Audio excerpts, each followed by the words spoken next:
ই গোবরের ডালিটা ওইখানে ছেড়ে দিয়া পালার গোড়াখানে বসে গেছে আর বসে যাই শুরু করে দিয়েছে।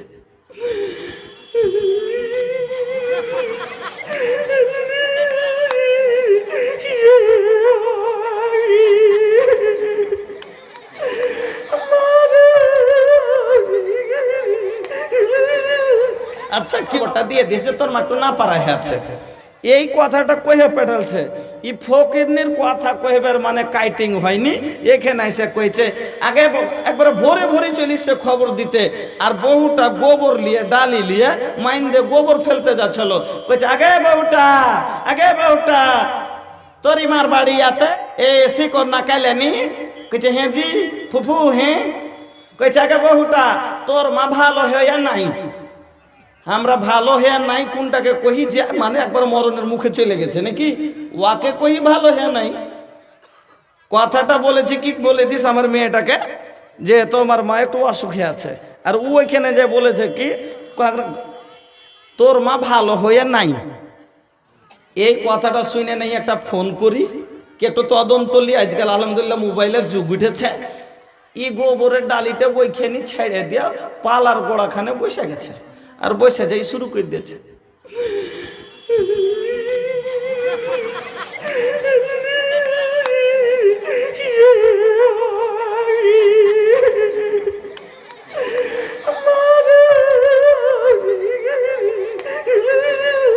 আচ্ছা কেউ ভোরে উঠে যদি পালার গোড়ায় বসে, ভোরে ভোরে উঠে পালার গোড়ায় আল্লাহ সাহেবের নাম ভোরে পালার গোড়াতে বসে যদি কেউ বয়ান ধরে কান দে, চারিদিক থেকে মানুষ দৌড়াইবে না জি ভাই?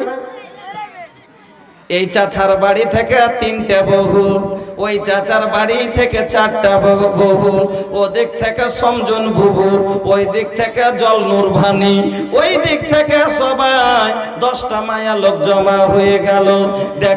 দেখা দেখি মহিলার এবার 10টা পুরুষ লোক জমা হয়ে গেল। এদিক থেকে শাশুড়ি নন দৌড়িয়ে এসে বলে কি হলো গে সলেহা কেনে কাঁদছিস, ভোরে ভোরে তোর কি হলো? কইছে মাজি আমার মা বেলে ভালো হয়ে নাই। কইছে তোকে কে খবর দিলে? কে খবর দিলে তোকে এরকম করে? কইছে ও দেখে গেছিল, ওই গেছিল দেখে আসছে বলে ফোন টোন লাগে না। কইছে পেটালছে হার মা বলে ফোন টোন লাগে না, আমার মা ভালো হয়ে নাই। তখন কইছে আরে সে সোহরাব রে তোর বাপকে ডাইকে লিয়ে ছোড়ার অত কামে সব চলে গেল, কাকে লিয়ে কি করবো এখন আমি? জলদি করে তোর বাপকে ডাইকে লিয়ে রে, তোর বাপকে ডাইকে লিয়ে ছোড়া যা। কইছে আব্বাজি আব্বা কি হয়েছে?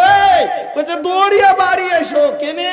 বলে মা হয় টিকে না টিকে আছে। ই আর একটু বাড়িয়ে দিলে মা হয় বলে টিকে না টিকে আছে। এবার হাল জুয়াল বললি দৌড়িয়া বাড়ি আইসা কইছে আরে ফোন টোন লাগালছিলি বাড়িতে আছে না? ডাক্তারের বাড়িতে আছে, এখন পুছ করেছিস? কইছে না আমি ফোন টোন লাগাই দিই। আমি যা লাগাই দিই। কইছে তুই ফোনটা একটু লাগা, আমি কাপড় বদলেলি, হসপিটালে থাকলে হসপিটালে যেতে হবে, বাড়িতে থাকলে বাড়ি যেতে হবে, আমি কাপড় বদলে আসছি, তুই একটু ফোনটা লাগা। ফোনটা লাগিয়ে তখন কইছে হ্যালো কে? সে তার আগে কইছে না যে বুবু আমি সে তারার মা। কইছে এ বুবু তুমি যে বলে ভালো হ্যাঁ না? কইছে হ্যাঁ বুবু একটু সর্দি লেগেছে। তো এ সর্দি লাগাটা কোনো বেমার হয় না? তো এইরকম মায়া লোক হলো একটু ছোট জিয়া, একটা গুণ হলো বকরির মতন এরকম যে একটু সামান্য মুসিবত যদি শুনে লাই ওই আশাইটা পানির মতন চিলিয়া খারাপ করে দিবে। আর 2 নম্বর একটা গুণ হলো কি জানেন? আপনার বাড়িতে একটা বুড়ি বকরি আছে, ওকে যদি এরকম করে দাঁড়ি উঁচা করে যদি জুয়ার ঘাস খাওয়ান, আর তারপরে গলতে বাইন্ধে থেছেন, আর এতটা কাঁঠালের গাছকে ভালো করে ঘেরে রেখেছেন, হাতে না পাই তাও খালি এরকম করবে, মানে পাইলে ওইটা গোটাই না পেটে ভরে নিব।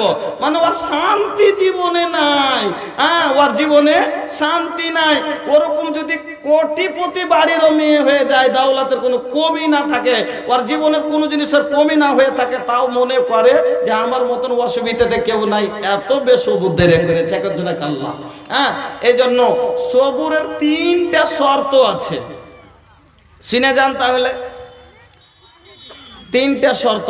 1 নম্বর, আপনার সবুরটা, আপনার ধৈর্যটা আল্লাহকে রাজি করার জন্য হওয়া দরকার।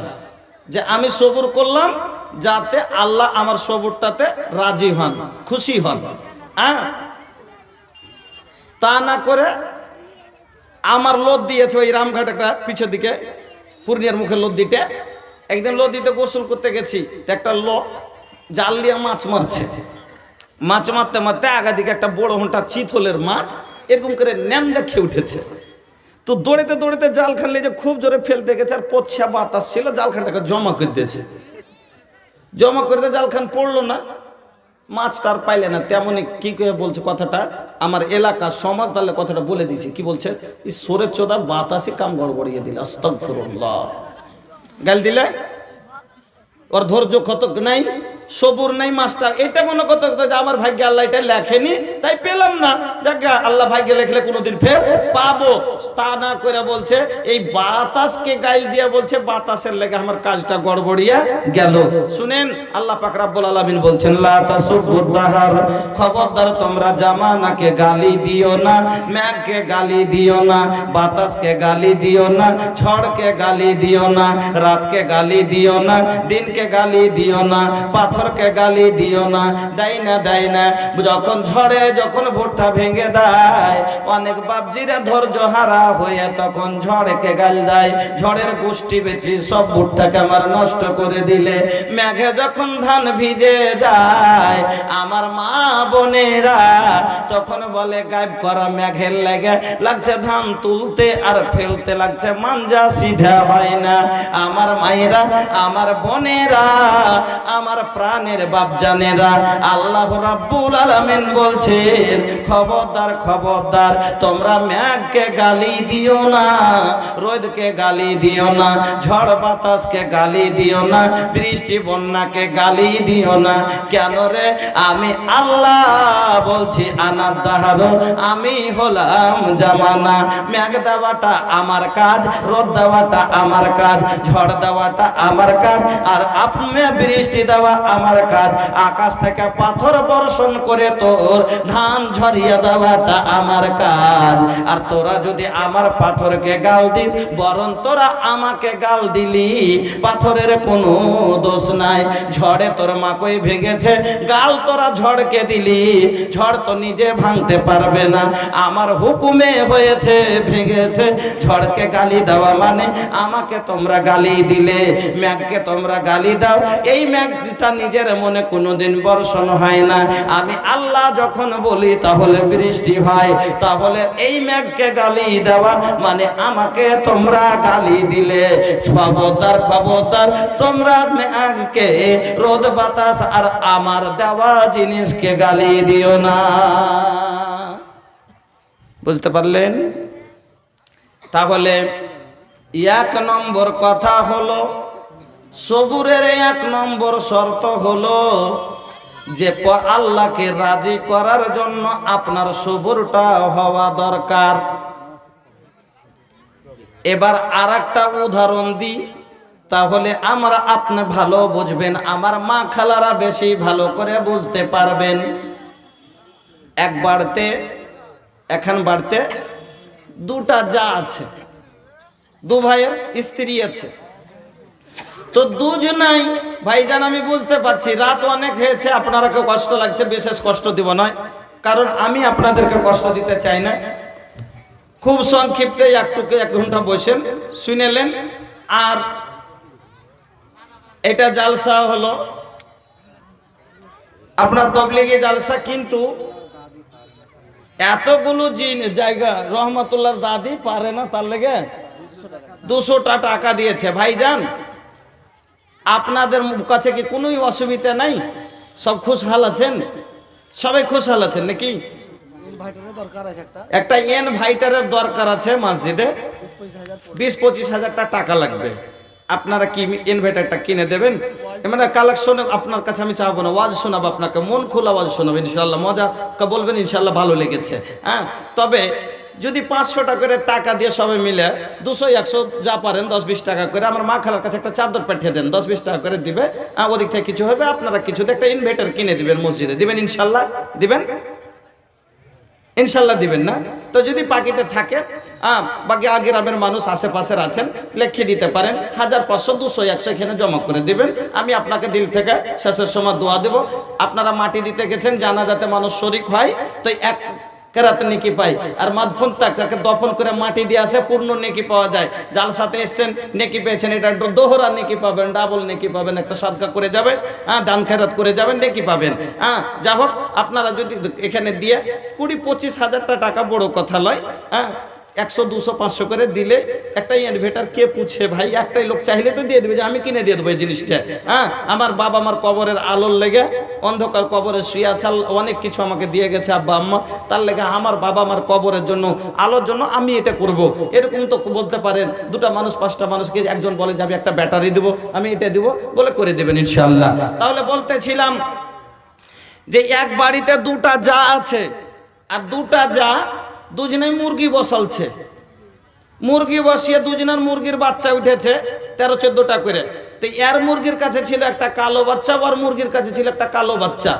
এবার 2টা মুরগি যতক্ষণ নিজের নিজের বাচ্চা নিয়ে বেড়াচ্ছে, ও তখন তো চিনা যাচ্ছে যে হ্যাঁ এটি আর বাচ্চা আর এটি ওর বাচ্চা। এবার 2টাই মুরগি বাচ্চা ছেড়ে দিয়ে বাচ্চাটি এক জাতে গোল মিলিয়ে গেছে, তো আর বোঝা যায় না যে কোনটা কার বাচ্চা। ওর মধ্যে একটা কালো বাচ্চা কিন্তু বিলাইতে খাইলেছে, বাচ্চা গেল একটা। এই একটা বাচ্চা যখন হয়েছে, তো বড় জাটা মনে করছে আমার, আর ছোট জাটা মনে করছে আমার।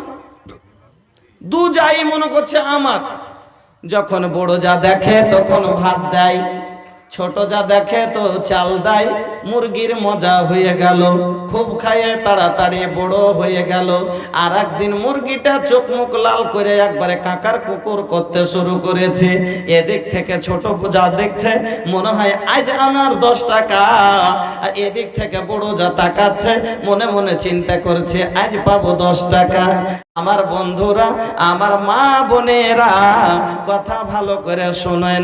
এবার দেখতে দেখতে মুরগিটা গুড়ার বোরাতে বসে বলছে পাক পাকা দিয়ে দিয়েছি 10 টাকা। এদিক থেকে বড় জাহাজির, ওদিক থেকে ছোট জাহাজির। এবার একটা ডিম আর হাত হলো 2টো, 2জন মিলে ডিমটা ধরতে যেয়ে ডিমটা হয়ে গেল ফুটো। 2টা হাতে একটা ডিম তুলতে, এবার দুজনারই হাতে একসাথে। কইছে এ বড় বুবু, তুমি কেন হার মুরগির ডিম তুলছো জি? কইছে ঘাটে কোন চোখে দেখলি তুই মুরগিটা হারলাই? কইছে ছি বড় বুবু, তুমি কোন চোখে দেখলে মুরগিটা হামাল্লাই? যে আমি দিন রাত ভাত দিচ্ছি, আর মুরগি আমি চিনি না? কইছে আমি দিন রাত চাল খাওয়াচ্ছি, হার মুরগিকে আমি চিনি না? এই লিয়া দুজনা মিলে তকরা তকরি করতে আছে। বড় জনের 2টা মোটা মোটা বেটা কইছে কি হয়েছে গে? কইছে আরে হারকে মুরগিটা ডিম পারলে তোর ছোট মা কইছে যে হারকে মুরগিটা জবরদস্তি কথা। কইছে ও চোখে দেখে কইছে না, এমনি কইছে ও। দেখলে তার 2 বেটা খাড়ো হয়ে গেছে, তো আর পারবো না। তখন কি বলছে শুনেন, কইছে খারে মাগি খা। 3 মাস ধরে জি জি করে বিলের মুখ থেকে আর কুকুরের মুখ থেকে আর বিজির মুখ থেকে বাড়চিয়ে বড় করেছিল তোর লাগি। হাঁ করেছিলি মাগি তুই খাইবার লেগে, লে তুই খা। তুই মুরগি খাস, তুই ডিম খাবি না, তুই এটা খাবি ওটা খাবি, যত গান্দা কথা আছে কই হেলিয়া। তারপরে বলছে কি আমি সবুর করে নিল, তোকে সাদকা ছেড়ে দিল। আমি সবুর করে নিল, তোকে সাদকা ছেড়ে দিল। খা মাগি, একদিন আল্লাহর কাছে লিব। আচ্ছা এটা সবুর হবে না সাদকা হবে? সবুর হতো, সাদকাও হতো। কিন্তু যদি প্রথমে কথাটা বলতো কি যে কে জানি পাখি জিনিস আল্লাহ জানে, এটা আমার কি ওয়ার, 2টো তো ছিল ঠিকই, কিন্তু ওয়ারটা নাই কি আমারটা নাই সেটা তো বলতে পারি না।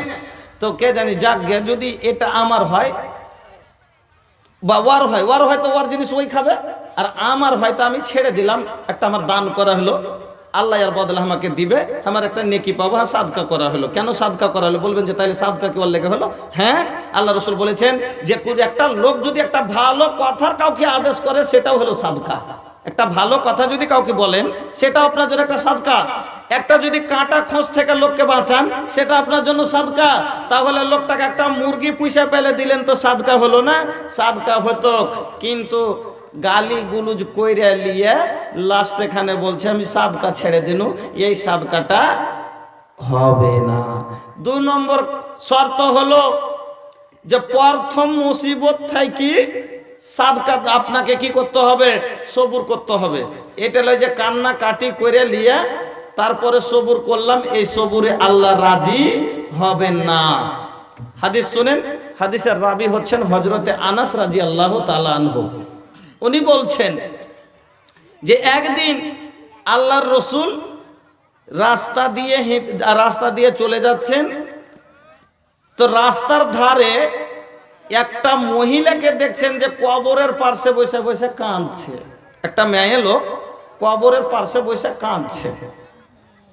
এবার কেমন করে কাঁদছিল আল্লাহ জানেন। আল্লাহর রসুল মহিলার কান্না দেখে মহিলাকে বলছেন, ইত্তাকিল্লাহ, ও মহিলা আল্লাহকে দেখে ভয় করো, ওয়াসবেরি, সবর করো। আমার মায়েরা, আমার বোনেরা ভালো করে শুনুন, আল্লাহ পাকের নবী মহিলাকে বলছেন ইত্তাকিল্লাহ, আল্লাহকে দেখে ডরাও, ওয়াসবিরি, সবর করো, এইরকম করে কাঁদিও না। আল্লাহর রসুল যখন মহিলাকে এই কথা বলেছেন, তেমনি মহিলাটা এবার চট করে উত্তর কি দিচ্ছেন জানেন? रवा एजा से जाई अपन काम देखी, रवा के का पता बा कि हमार ऊपर कितना बड़ मुसीबत आइल बाटे। আপনি এখান থেকে যান, আপনার কাজ দেখেন, আপনি কি জানেন আমার উপরে কত বড় বিপদে এসেছে। এক একটা মায়া লোক ভাই হয় খুব খাইস্টা ভাষার। স্বামী স্ত্রীতে ঝগড়া করেছে, এমন করে না কিছুগুলো মদলোক এমন ঘাটিয়া মেজাজের মদলোক আছে সমাজে যে 25 বের করে বাড়ি লিখে তালাক দিয়ে বসে আছে, তাহলে সংসার করছে। কোনো কথা হইলো না হইলো दिन रात बीबी से करेला झगड़ा, दिन रात बीबी से करेला झगड़ा, तलाक देबे और मारेला बजारा, तलाक देबे और मारेला बजारा। एक तो कोनो কথা হলো না হলো তালাক দে দিনু, এর বাপের ভুয়ের তালাক তুললের দিয়ে দিলি জি। তালাকে মজা কো চলবে না, রাগও চলবে না, और মন হয়ে গেলে রাগে গেলি তালাক দে দিদি, বাপের বাড়ি যা, কইরা আছে বাপের বাড়ি চলে যাবে। হ্যাঁ, दिन रात बीबी से करेला झगड़ा, तलाक देबे और मारेला बजरा, तलाक देबे और मारेला बजरा। लगता एकर कोनो गौवा समाज नहीं खे, हाँ समाज नहीं खे। हम हो कैसन मुसलमान बनी लाज नहीं खे, हम हो कैसन इंसान बनी लाज नहीं खे। যখন ও কইছে হ্যাঁ মায়ের লক্ষ্যে তাহলে তোরই গুতানি খাবো নাকি, আয় তো আমি দেখাচ্ছি কি মনে করেছিস তুই রে। মদলা খেতে তাহলে যখন চাইবে তখন ধরে ধরে মারবে। হ্যাঁ, किरदार बद पे ये खुद ही गुस्से में आएगी, सवहर दिखाए डंडा तो ये झाड़ू दिखाएगी। ये जो लाठी ले खड़ा है जो तो नदी में कहे आई ना तो को देखाচ্ছি বারুন দিয়ে हम खड़े আছি। हां, किरदार बद पे ये खुद ही गुस्से में आएगी, सवहर दिखाए डंडा तो ये झाड़ू दिखाएगी। लोगों इसलिए घर में बरकत नहीं रही, बेफातिमा से अब कोई औरत नहीं रही। আমার বন্ধুরা, তো বন্ধু কর্কশ ভাষার কিছু মহিলা থাকে, স্বামী স্ত্রীতে ঝগড়া করে এবার রোডে যায়, ওকে মায়া লোকটাকে গেছে ভোরে বাড়ি না বাড়ি গেছে, আর বাড়ি আসে না, ওই বৈশা বৈশা কাঁদছে, কইছে বাড়ি চল, মদরটা যাই হোক গেছে, কইছে হাঁট বাড়ি চ। যাব না উনি করে রোজ রোজ মারবে, ও যাব না আমি। আরে যা বাড়ি চ, হাঁট না তো কোচি বাড়ি চ। আমি যাব না, ওর মা বহিনের মুখ সাটক করবে তো করুক না, তো আমি যাব না। ওর মা কইবে উনি করে, ওর বহিন কইবে উনি করে, আর আমি যদি একটা কইতে যাই তো আমাকে গুতিয়ে গুতিয়ে মারবে, আমি যাব না। আরে যা চল না, বুঝাচ্ছি, মাকে বুঝাচ্ছি, বহিনকে বুঝাচ্ছি, আরে ওরা যে মা, ওকে তো কোনো কথা কইতে পারবো না। আর তুই তো বাড়ি এলি, তুই তো বুঝ, তোকে যে এত কচি যে তুই মুখখানটা লক করে থাক, তো তোর মুখখান যে ফের কাঁচের মতন চলতি থাকছে, তো তুই নিজে সহেলে তোকে এত কচি যে আমি তো তোর দিকে আছি, আমি তো তোকে ভালোবাসছি, তোকে তো খারাপ বাসি না, তো তোকে যে এত মানা করছি, তো তুই মুখে মুখে কেন টপর টপর করছিস? হ্যাঁ, একটা জানে মানুষ কত সহে, আমি সইতে পারবো না, আমি বাড়ি যাব না। হ্যাঁ, ইয়া তো কথা কইছে যে চল বাড়ি চ, কইছে যাব না লাস্টে। আচ্ছা, আপনি যদি ওখান দিয়ে যান তো অটোমেটিক কথা আপনি ওকে বলবেন কি না, আগে বোটা আগে যা, নাকি যা হইবার হয়েছে, কোনো দু কথা হয়েছে, সংসারে চললে তো